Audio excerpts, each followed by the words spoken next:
না না, আমাকে ছাইয়া দে আমারে না। এই কথায় আছে না, বাংলাদেশি অভিনয়ের সেরা রে।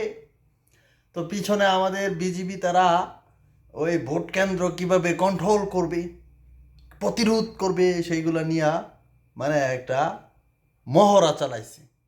বাস্তবতার মহড়া ভিন্ন, কারণ এটা অভিনয় আর ওইটা হইছে বাস্তবতা।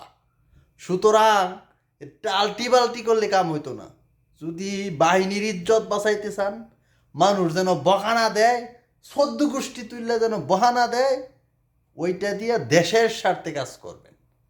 বিমান বাহিনী হোক আর নৌবাহিনী হোক আর সেনাবাহিনী হোক আর পুলিশ হোক, যদি মনে করেন যে নিজেদের ইজ্জত বাঁচাই, দেশের জন্য কাজ করি, মানুষ দোয়া করবে, মইরা গেলে না হলে মানুষ আলহামদুলিল্লাহ করবে।